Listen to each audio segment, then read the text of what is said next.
son padres de familia, que Dios los bendiga. Especialmente en este día, que es el Día del Padre, pues decíamos que la bendición de Dios repose sobre la vida de cada uno de ustedes. Y de esta manera, como iglesia, pues bendecimos a cada uno de los padres de familia. Hermanos, así como usted está en pie, vamos a disponernos para estar escuchando el mensaje de la palabra del Señor. Y quiero invitarlo para que usted abra su Biblia en Proverbios capítulo 20, versículo 11.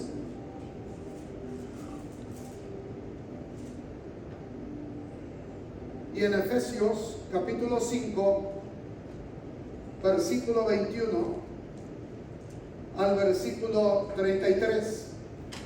Vamos a estar dándole lectura primera a Efesios capítulo 5, versículo 21 al versículo 33. Primeramente vamos a darle lectura a estos versículos de Efesios.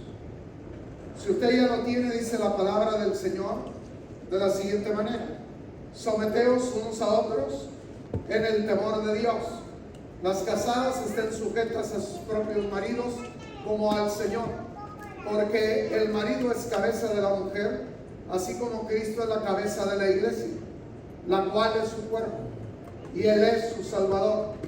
Así que como la iglesia está sujeta a Cristo, así también las casadas lo estén a sus maridos en todo.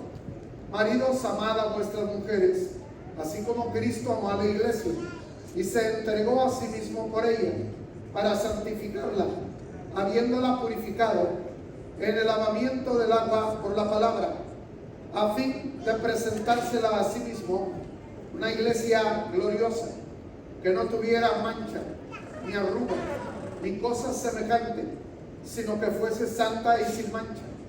Así también los maridos deben amar a sus mujeres como a sus mismos cuerpos. El que ama a su mujer, a sí mismo se ama, porque nadie aborreció jamás a su propia carne, sino que la sustenta, la cuida, como también Cristo a la iglesia, porque somos miembros de su cuerpo, de su carne y de sus huesos. Por esto dejará el hombre a su padre y a su madre, se unirá a su mujer, y los dos serán una sola carne. Grande es este misterio, mas yo digo esto respecto de Cristo y de la iglesia. Por lo demás, cada uno de vosotros ame también a su propia mujer como a sí mismo, y la mujer respete a su marido. Proverbios capítulo 20, versículo 11. Aún el muchacho es conocido por sus hechos, si su conducta fuere limpia y recta. Incline su rostro, oremos al Señor en esta hora. Bendito Padre Celestial, en esta hora, Señor, te rogamos que hables a nuestro corazón por tu palabra, que tu palabra sea viva, sea eficaz, que tu palabra penetre a lo más profundo de cada corazón, que seamos no solamente oidores, sino hacedores de tu palabra, en el nombre de Jesús. Amén. Pueden ocupar sus lugares.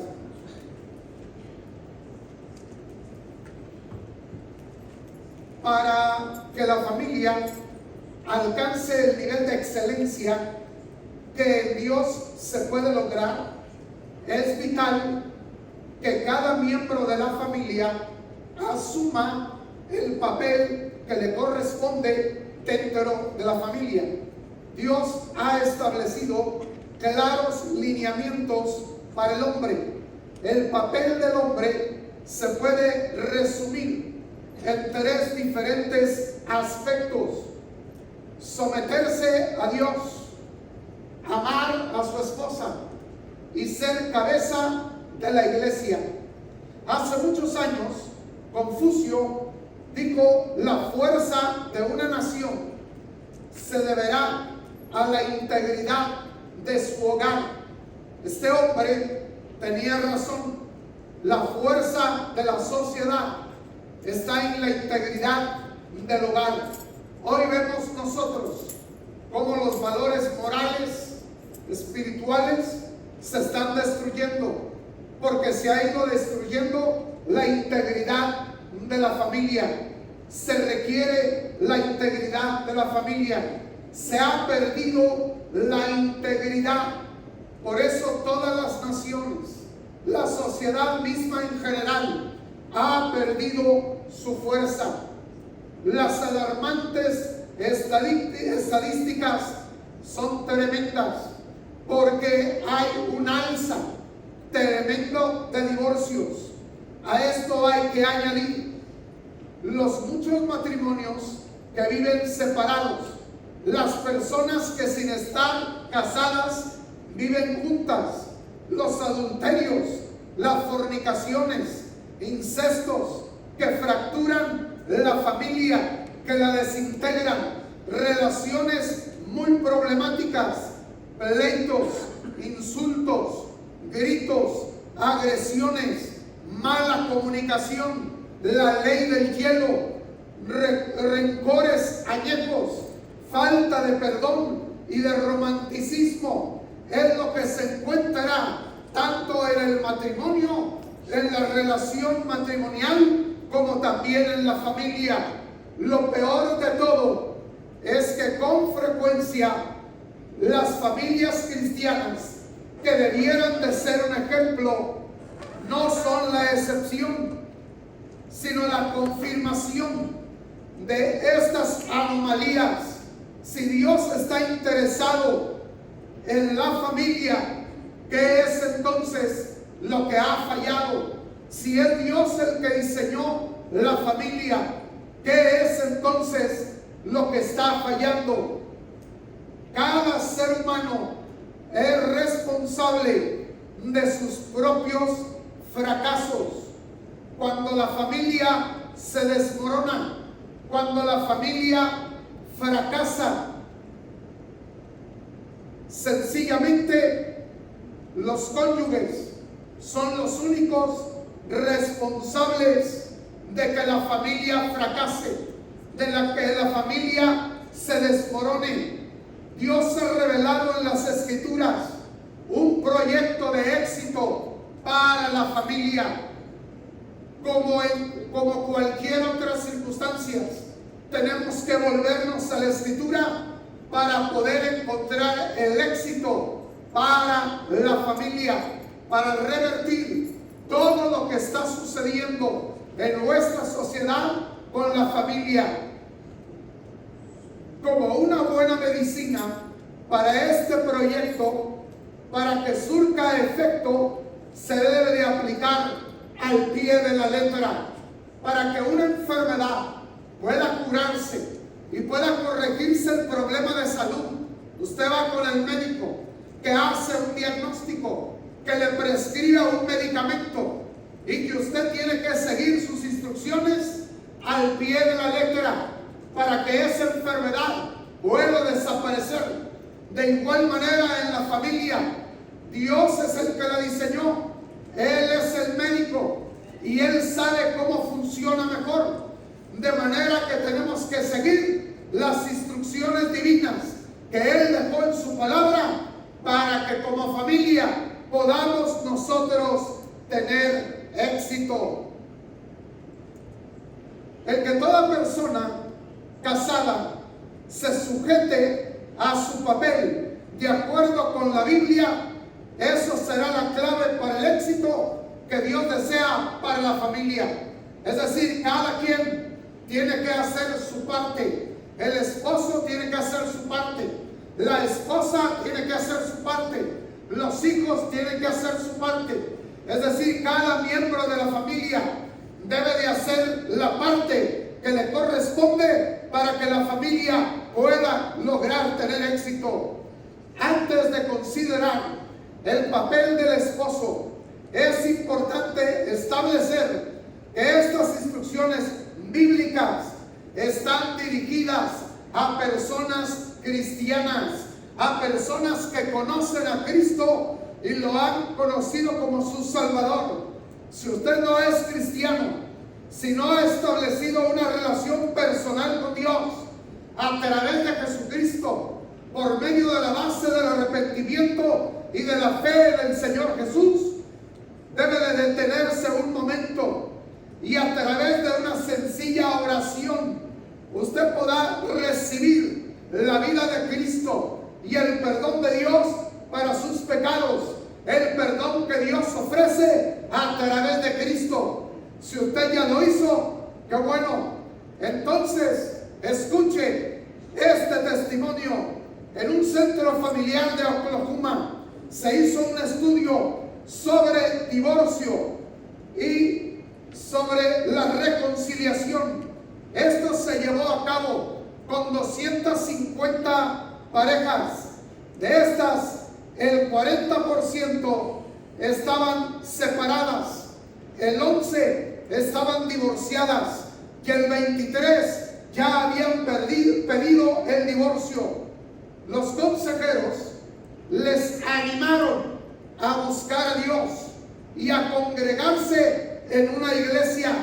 El resultado de esta encuesta y de seguir el consejo de estos consejeros matrimoniales dio como resultado 225 matrimonios se salvaron, 9 de cada 10 se salvó. No se trata de una muleta como algo a considerar.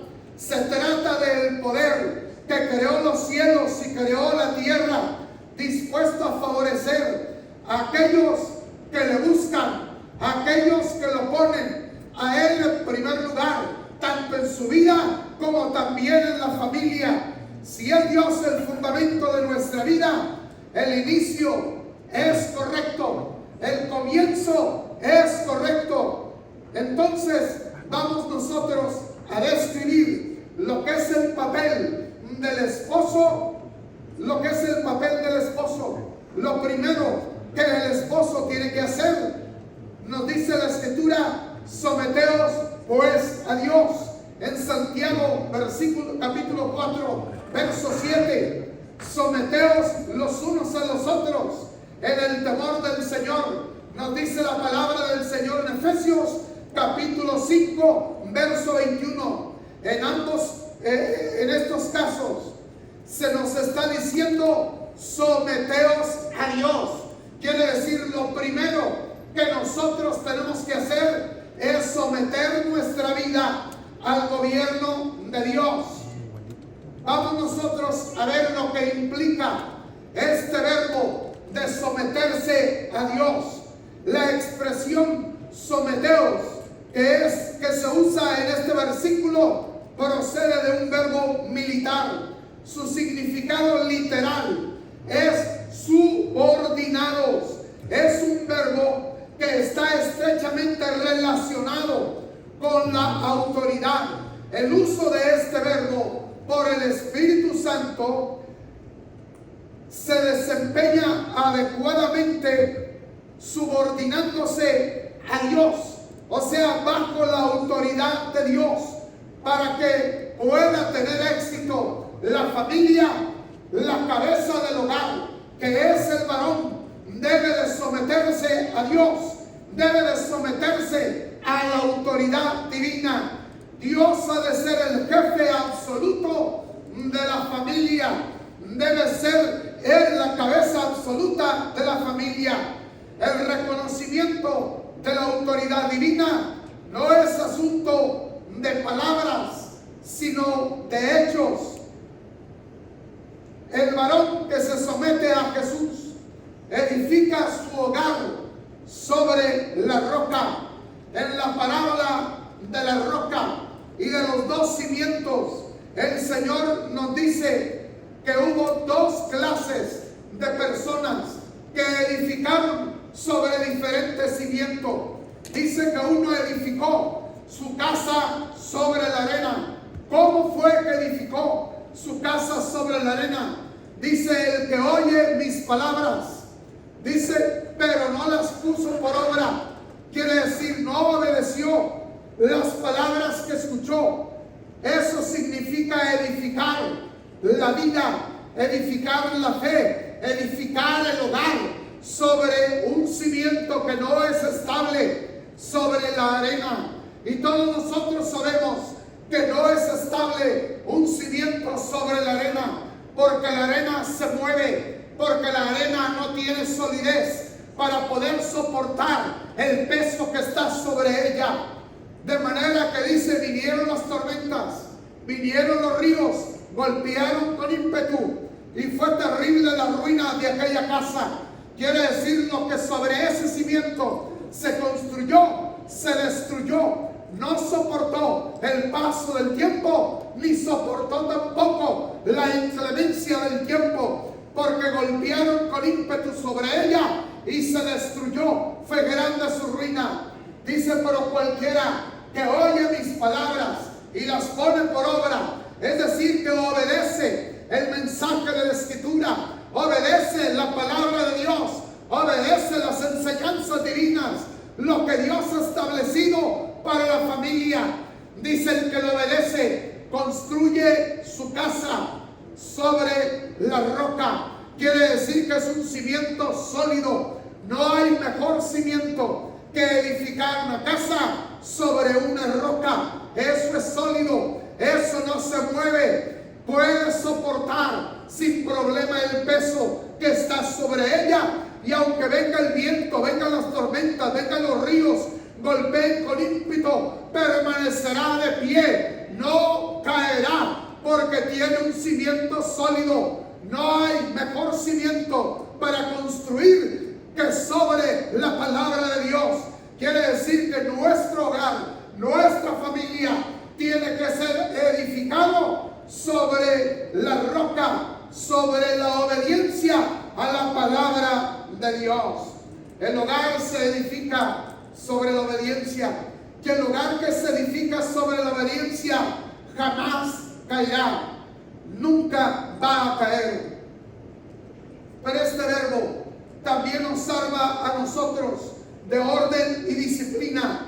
Por ser un verbo de connotación militar, someteos apunta al orden y apunta a la disciplina como factores claves para tener el éxito. Para cualquier cosa de lo que nosotros enfrentemos en la vida, se requiere orden y se requiere disciplina. Si usted no tiene orden y usted no es disciplinado, usted nunca va a alcanzar ninguna meta en la vida.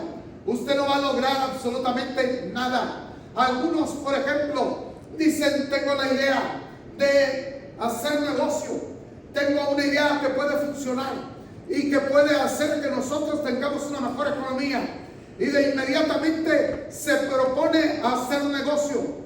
Pero si usted no tiene orden para hacerlo, y si usted no es disciplinado para emprenderlo, tarde o temprano va a fracasar el negocio, porque se requiere para todo orden. Todo se hace bajo un orden y todo se hace con disciplina. Se tiene que ser disciplinado en lo que hace. Si usted quiere estudiar una carrera y quiere graduarse y obtener una carrera universitaria, usted tiene que ser ordenado y usted tiene que tener disciplina. Usted tiene que disciplinarse para estudiar, para aportar su tiempo, para poder lograr lo que usted se ha propuesto. Hermano, cuando Ingari comenzó a estudiar su carrera, cuando ella comenzó a estudiar su maestría, oiga, yo estuve ahí ayudándole con ella, con los niños, para que ella pudiera tener el tiempo para estar estudiando. Pero hermana, realmente parecía como si fuera un trabajo. Se la pasaba más o menos alrededor de 6 a 8 horas diarias estudiando para poder sacar sus materias y para poderse graduar. Hermano, todo en la vida se logra con orden y se logra con disciplina. Si usted no tiene orden, no tiene disciplina, entonces usted no va a tener éxito. Usted no va a lograr absolutamente nada. Estas dos palabras te describen como varón. Aquí el mensaje para los varones se traduce en términos de constancia y de perseverancia en la obediencia. Quiere decir que tienes que ser constante, que tienes que ser perseverante en la obediencia. No se dé por vencido. Oiga, cuando surgen los problemas, no podemos darnos por vencido. Sencillamente para que usted pueda lograr algo en la vida, cuando surgen los problemas, usted no puede darse por vencido. Usted lo que tiene que hacer es ver la forma de que ese problema se puede superar y que lo que usted se ha propuesto lo puede alcanzar. Cuanto más en relación a nuestro hogar, no debemos de darnos por vencido. No hay problema que surja del cual Dios nos pueda dar la gracia, la sabiduría para podernos superar con la ayuda de Dios. De manera que cualquier cosa que se interponga en su camino, usted lo puede lograr y lo puede superar con la ayuda de Dios. Tú puedes cambiar tu actitud. Oiga, hay veces que todo se refiere o se requiere de una actitud. La actitud que nosotros tenemos. ¿Cuál es la actitud que tú tienes cuando se presenta un problema? ¿Cuál es la actitud que tú tienes cuando estás viendo una situación difícil que está agobiando tu hogar? Porque tu actitud es muy importante. La actitud con que tú los enfrentas. Hay veces que dicen, es que no puedo yo cambiar. Es que yo ya soy así. Es mentira, porque nuestra vida, desde que nacemos, está llena de cambios. En realidad, en la vida nunca somos los mismos. Siempre va habiendo un cambio. Desde que nacemos entramos en un proceso de cambio, de siendo un bebé a siendo un niño, de siendo un niño a un adolescente, de adolescente a un joven, siendo un hombre maduro, y ahí le seguimos a la tercera edad, a la vejez, a la ancianidad. Es decir, pero siempre nuestra vida está en un constante cambio. Es decir, en realidad nunca somos los mismos. Quiere decir que nosotros podemos cambiar la actitud con que enfrentamos las crisis en el hogar, la actitud con que enfrentamos los problemas en el hogar. Pueden ser superados dependiendo de la actitud que nosotros tenemos. ¿Cuántas veces se le ha dicho a alguien, es que necesitas cambiar tu actitud? Es que no puedes enfrentar las cosas de esa manera, con esa actitud. Es que yo así soy, es que así soy y no puedo cambiar. No, tú puedes cambiar, porque eso está comprobado científicamente, que puedes cambiar. Puede cambiar tu actitud, puede cambiar tu vida. La clave es tu actitud hacia el orden y hacia la disciplina que Dios ha establecido en su palabra. Este verbo también nos habla, por ser parte de un término militar. La palabra someteos se usa en el sentido de llenar cada vacante en una legión, para que cada fila de la formación se cumpla la cadena de autoridad. Hay una cadena de mando en una legión, de manera que cada fila tiene que llenar su vacante. No puede haber una vacante para que pueda cumplirse esa cadena de autoridad y se tenga la fuerza necesaria para salir a la batalla. El que se someta el esposo a Jesús, o el varón se someta a Jesús, es un acto de repercusión para toda la familia. En la medida que el esposo, el padre, se somete a Jesús, hará más sencillo que su propia esposa se someta a él, y que los hijos se sometan a ambos, al esposo y a la esposa, al padre y a la madre. Pero también la voz gramatical de este verbo indica que la acción de someterse es responsabilidad de la persona, es responsabilidad del varón. En otras palabras, Dios no va a someter al varón bajo su autoridad. La responsabilidad y privilegio del varón sencillamente es, por su propia voluntad, someterse a la autoridad divina, subordinarse a Dios, porque Dios nos dio a nosotros la libertad de escoger. Dios nunca obliga a nadie a servirle, ni obliga a nadie a que siga lo que Él ha dictado en su palabra. Sencillamente yo soy quien voluntariamente decido obedecerlo, y soy yo quien voluntariamente decido subordinarme a la autoridad de Dios. Quiere decir, es algo voluntario. Yo reconozco que necesito que Dios esté sobre mí, que necesito la autoridad de Dios sobre mi vida, que de esa manera tendré éxito. Entonces lo que hago es voluntariamente someterse. Pero no esperes que Dios te obligue a someterse, porque Dios nunca lo va a hacer. Él respetará tu voluntad. Él respetará la decisión que tú tomes. Si tú no has conocido a Cristo, y aunque hayas oído el Evangelio y no le hayas servido con fidelidad, eso es una prueba de que Él nunca va a alterar lo que Él te dio de libertad. Te dio la libertad de escoger, y tú eres el que decides. Tú eres el que toma las decisiones. Dios solamente pone delante de ti lo que es mejor. Esto es mejor que esto, pero tú eres el que tienes que decidir lo que vas a escoger, lo que vas a tomar. La decisión es de cada persona. Es tu propia decisión. Eres tú el que decides. Tú como creyente fuiste el que decidiste pedirle a Él perdón por tus pecados, recibirlo como tu Salvador y servirle a Él. Pero fue una decisión propia. Dios no te obligó, y Dios tampoco te obliga a seguir el plan que Él ha establecido en su palabra para el éxito de la familia.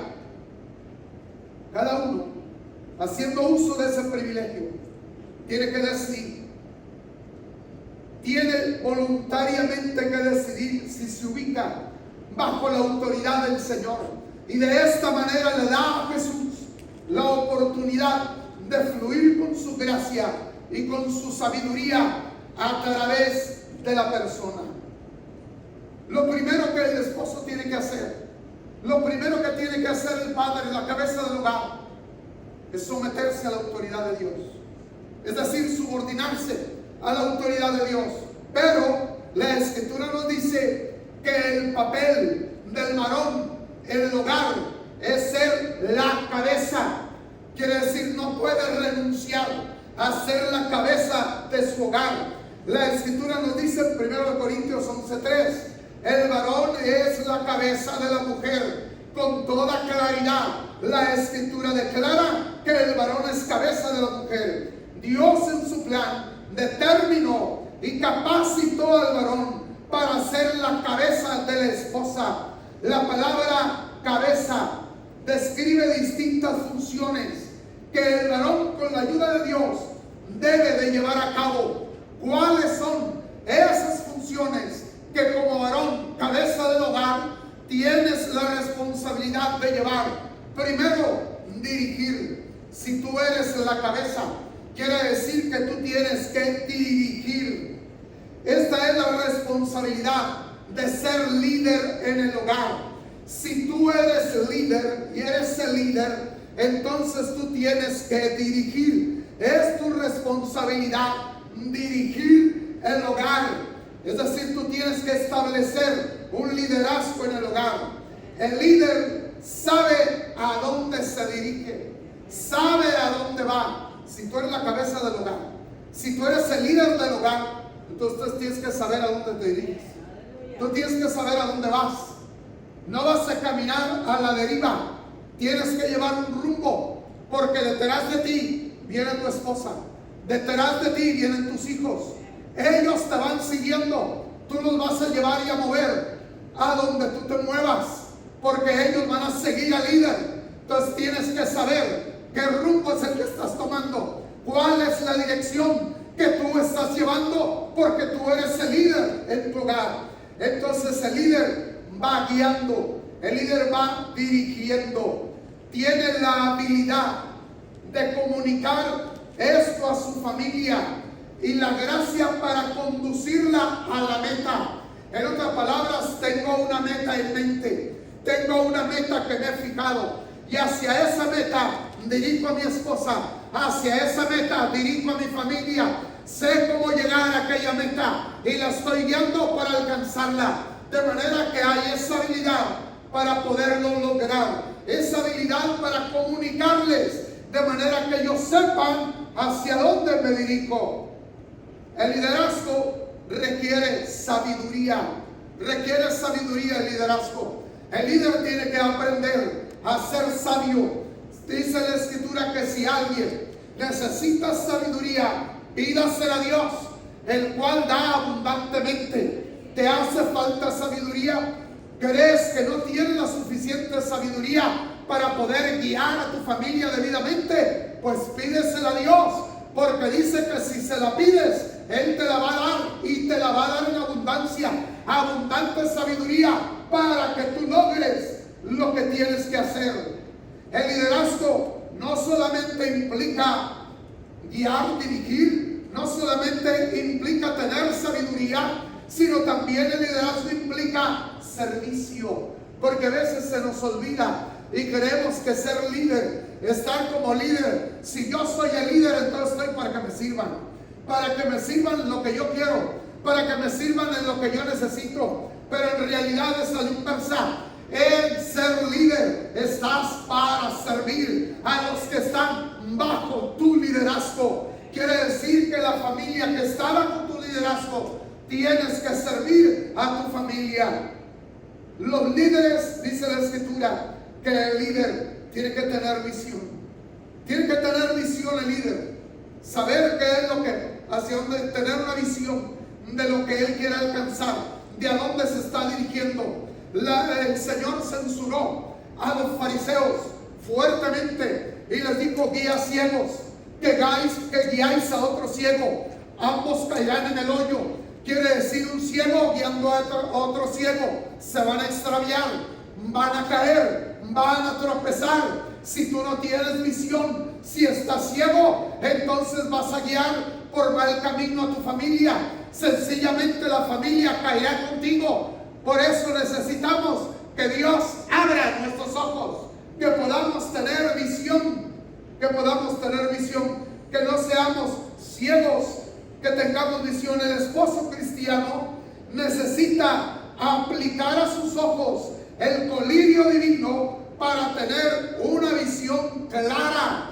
Hermanos, lo único que aclara nuestra visión y que hace que veamos con buena visión es el colirio del Espíritu Santo.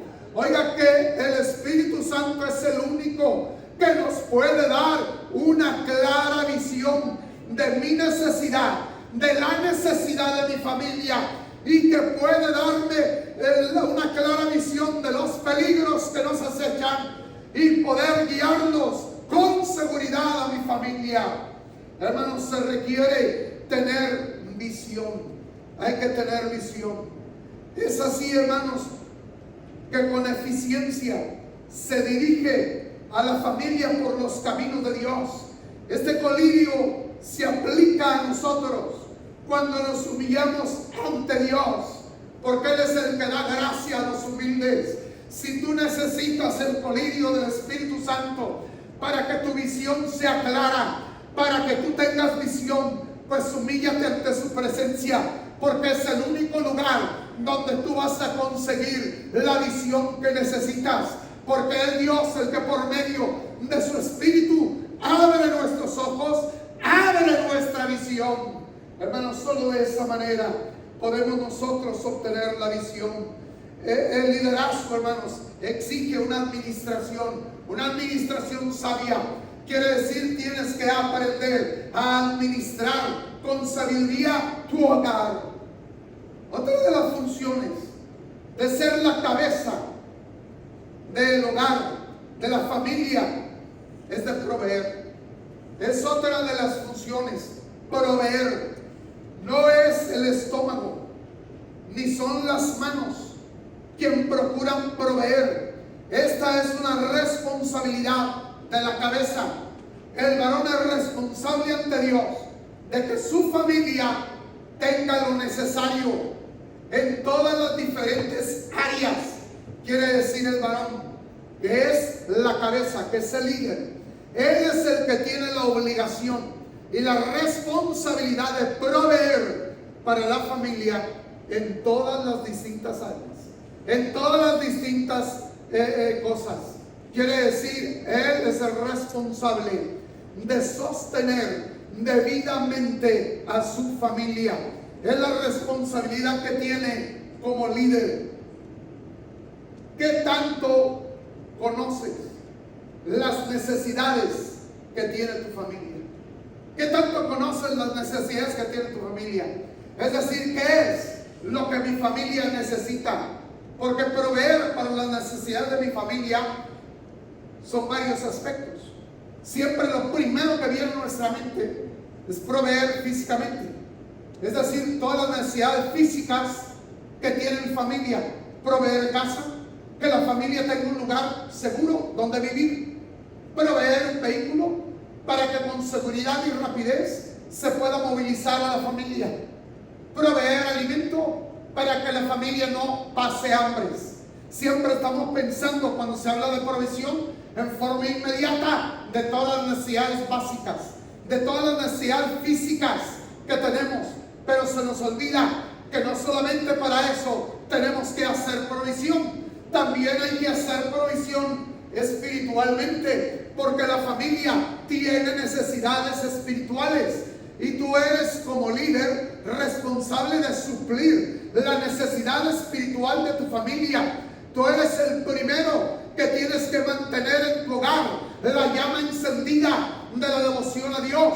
Eres el primero que tienes que mantener encendida la fe en el Señor. Que el fuego esté ardiendo en tu vida y en tu hogar es tu responsabilidad como sacerdote del hogar, porque aparte de ser la cabeza y aparte de proveer físicamente, tienes que proveer para las necesidades espirituales, para la necesidad del alma. Quiere decir, la vida espiritual de la familia depende de ti. Es decir, tienes que hacer provisión para la necesidad espiritual que tiene tu familia.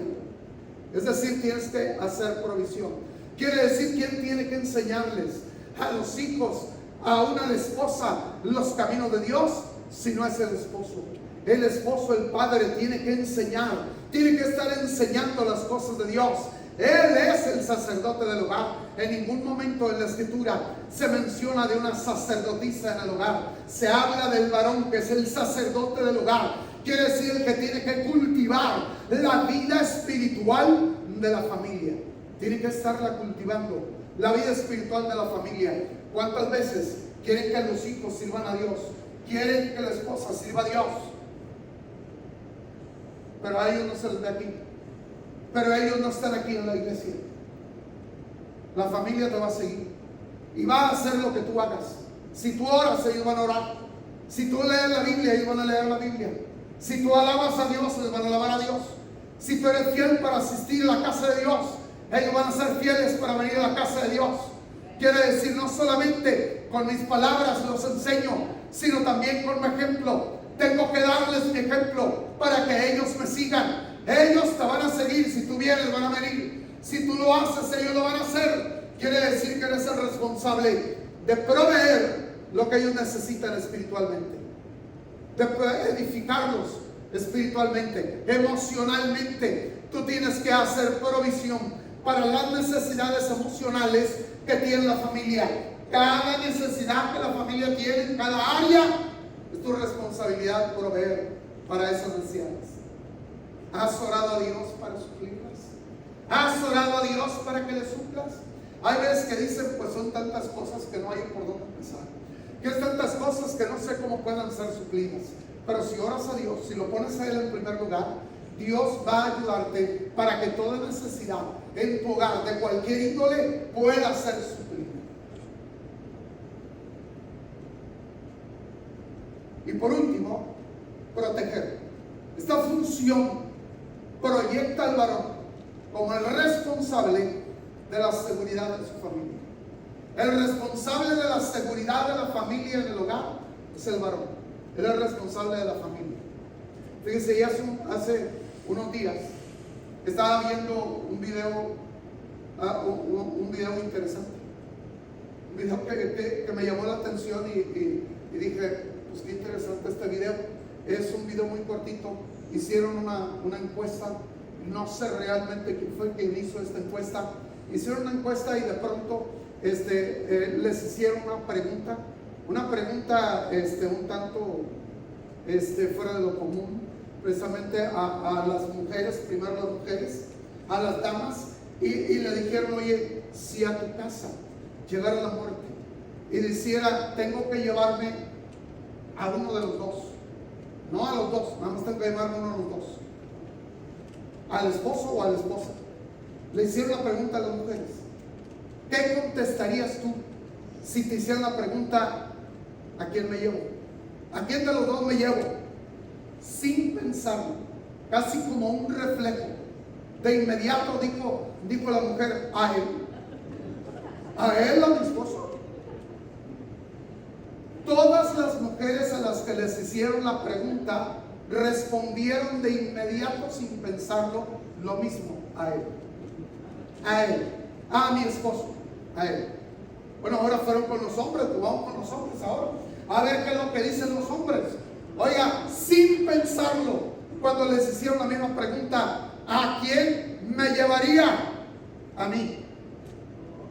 A todos los hombres que les preguntaron, de inmediato respondieron sin pensar, a mí. Es el protector. Es el que protege la familia. Él tiene que estar dispuesto a proteger a su familia a una costa de su propia vida. Si alguien tiene que morir, como si quiera, si alguien tiene que morir, pues soy yo. Él es el que tiene que morir. Es el responsable de proteger a la familia. Es el protector de ella. Como líder tiene esa responsabilidad. Oiga, no es el hombre el que se esconde detrás de la mujer. No es la mujer que se esconde detrás de él. Porque él está para protegerla a ella y para proteger también a su familia. Para proteger a los hijos. Es el protector.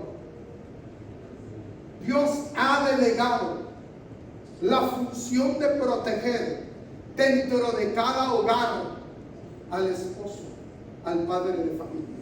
Dios nos delegó esa responsabilidad. La protección implica prevenir males. No solamente enfrentarlos, no prevenir males, porque hay cosas que se pueden prevenir. Hay cosas que se pueden evitar para que no dañe a nuestra familia.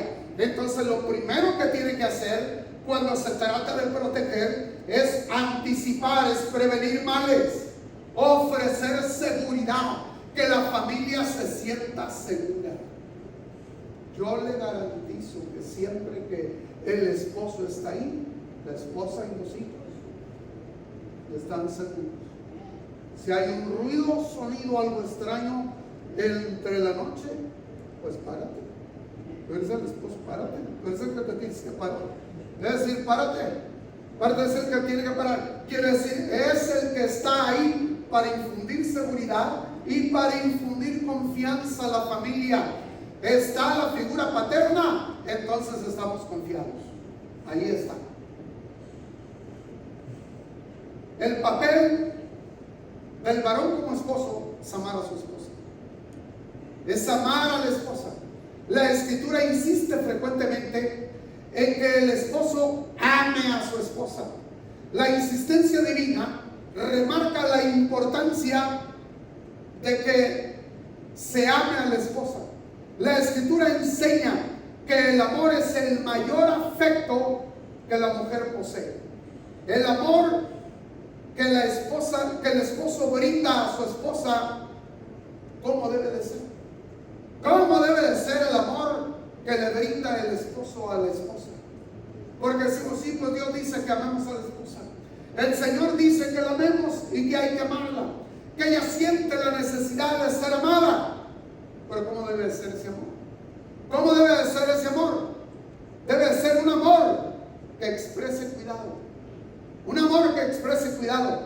Efesios versículo 28 del capítulo 5 que le dimos lectura. Los maridos deben amar a sus mujeres como a sus mismos cuerpos. Como a sus mismos cuerpos. El Señor espera que el cuidado que los hombres dan a sus cuerpos sea el mismo que le dan a su esposa. Así como te cuidas, así como cuidas tu cuerpo, así tienes que cuidar a tu esposa. Esa es la manera de amarla, cuidándolo de esa manera, cuidándola como tú te cuidas. Un amor en proporción que el esposo se tiene a sí mismo. Dice Efesios 5:33, cada uno de vosotros ame también a su mujer como a sí mismo. En otras palabras, pregúntate, ¿la estás amando a ella como te amas tú mismo? ¿Cómo te amas tú mismo? Porque tienes que amarla como tú te amas. Y por lo mismo, pues la vas a tratar como tú te tratas. Así es simple, le vas a dar el trato que tú te tratas porque te amas a ti mismo. Esta es la medida del amor que Dios espera, no solo en esa relación, sino en toda relación. Un amor semejante al que Cristo tiene por su iglesia. Dice Efesios 5:25, maridos, amad a vuestras mujeres, así como Cristo amó a la iglesia. Este es el nivel más elevado de amor al que el esposo puede aspirar. Amar a su esposa como Cristo amó a la iglesia. El Señor espera que los hombres casados emulen o imiten el amor que Él profesa a la iglesia con sus respectivas esposas. ¿De qué manera? Entonces la pregunta es, Cristo amó a la iglesia. Si yo debo de amar a mi esposa como Él amó a la iglesia, entonces ¿cómo debo de amarla? ¿Cómo debo de amar? ¿Cómo debo de amarla? ¿Cuál es la forma de mostrarle amor? El Señor amó a la iglesia con un amor claramente expresado. Las manifestaciones de su amor no dejan duda alguna. En la Escritura no encuentro ninguna duda de que el Señor me amó, del amor del Señor por la iglesia, porque Él expresa su amor, Él habla su amor. En muchos de los versículos de la Escritura encontramos una declaración del amor de Dios, del amor de Cristo. Deja la eternidad por amor. Él dejó su trono, dejó la eternidad porque nos amó. Se humanó, tomó la forma de siervo porque nos amó. Se entregó por amor. Él estuvo dispuesto a morir por nosotros, a ocupar nuestro lugar por nosotros. En la cruz fue la mayor expresión de amor de Cristo por nosotros. El esposo debe de manifestar así el amor a su esposa, de manera que a ella no le quede la menor duda de que la ama.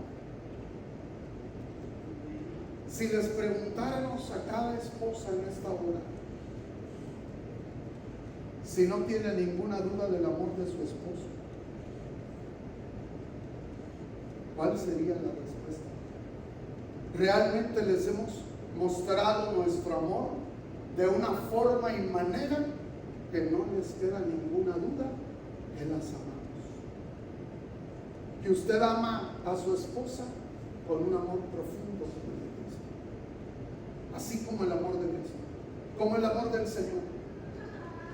Amó a la iglesia con un amor que cubre todas las faltas, un amor que cubre todas las faltas. Cristo ama con un amor que no señala, que acepta, que no critica. ¿Cuántas veces hay esposas que han sido destruidas por una crítica constante de los esposos? Porque los esposos las critican continuamente, constantemente. No hay nada que hagan que no le critiquen. Si lo hace de una forma, porque lo hizo de esa forma. Si lo hace de otra manera, porque lo hizo de otra manera. O sea, realmente no hay ninguna forma de poderle dar gusto. Sencillamente cualquier cosa que haga la está censurando, la está criticando. Nunca ni siquiera le dice alguna vez, gracias, te quedó muy sabrosa la comida, la disfruté, estuvo delicioso. A ver cuándo lo repites, lo vuelvo a hacer. A ver cuándo me vuelves a dar otro platillo así. Oiga, ¿cuántas veces son solo críticas, censuras? Oiga, yo no veo que Cristo me esté criticando. Censura y censura. Oiga, que usted no quiere decir que no me equivoque, no quiere decir que no se equivoque, pero oiga, ¿cuántas veces lo único que oyen no son expresiones de amor, de aprecio, de consideración, sino simplemente de crítica, de desprecio y sin ningún sentido? Se dice que en una ocasión estaba un hombre esperando que su esposa le sirviera el desayuno, y la esposa le hizo unos huevos estrellados, no sé cómo le digan en otro lugar, huevos estrellados, se los puso ahí, y el esposo se queda viendo los huevos estrellados y alza la vista y la ve, y le dice: estos huevos no los quería estrellados, estos huevos los quería revueltos. A la mañana siguiente se levanta, se sienta para almorzar y la esposa le vuelve a hacer huevos y se los hace revueltos. Ahí le pone los huevos revueltos. Y ella se queda viendo los huevos y levanta la cabeza y lo ve, la ve a ella y le dice: estos huevos no los quería revueltos, los quería estrellados. Y a la mañana siguiente vuelve a pasar lo mismo y se sienta para esperar su almuerzo. Y dice que entonces ella prepara un huevo estrellado y otro revuelto y se lo lleva y se lo pone. Ya le dice: el que está estrellado lo quería revuelto y el otro lo quería estrellado. Así están algunos.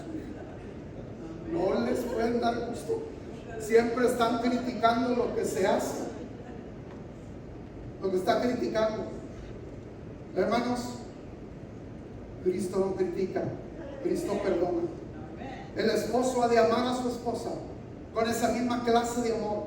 En lugar de enfocarse en los defectos, en las carencias que la esposa posee, Jesús espera que los varones den un amor como el de Él, como el amor que hemos recibido de Cristo, un amor que cubre las faltas. Hermanos, porque si amamos es porque Él nos amó a nosotros primero. Es decir, el amor que reflejo es el amor que de Él he recibido y ese es el amor que doy. Oiga, es así como el Señor espera. El Señor amó a la iglesia con un amor eterno. El Señor no nos ama menos de los que nos amó. El Señor nos sigue amando con un amor inmutable. No ha cambiado desde el día que Él me amó y que yo sentí su amor por mí. No cambió. Con la ayuda de Él, los esposos han de amar a sus esposas con un amor que con el paso del tiempo no se envejezca como ella, que con el paso del tiempo no se envejezca como Él. Sencillamente nosotros nos vamos envejeciendo, pero en lugar de que el amor que le profesamos cuando la conocimos se envejezca, ese amor va aumentando, cada vez va siendo mayor y cada vez va siendo más fresco ese amor.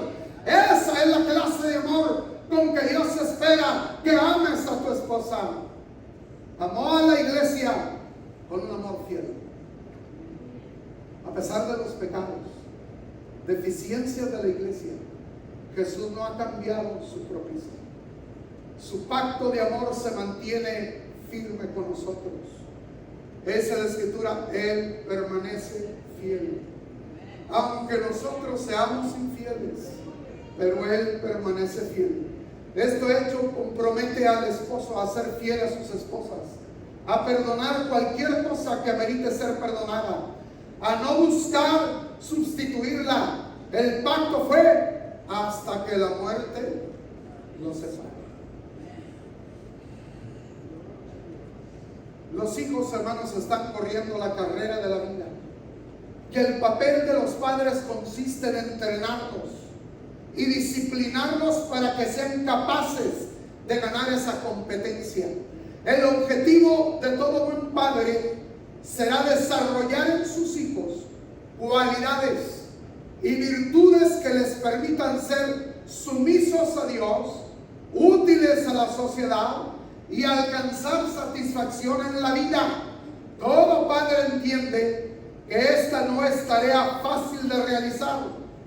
Dentro de los desafíos que implica están las diferentes personalidades que los hijos tienen. Se dice que los hijos son como los dedos de la mano. Todos proceden de la misma mano, pero todos son distintos, son diferentes. Hay algunas sugerencias prácticas para poder guiar a los hijos de una mejor manera, para poder conocer a los hijos, porque para poderlos ayudar se requiere conocerlos. Y aunque parezca extraño, siendo los hijos y que viven con nosotros, muchas veces no se les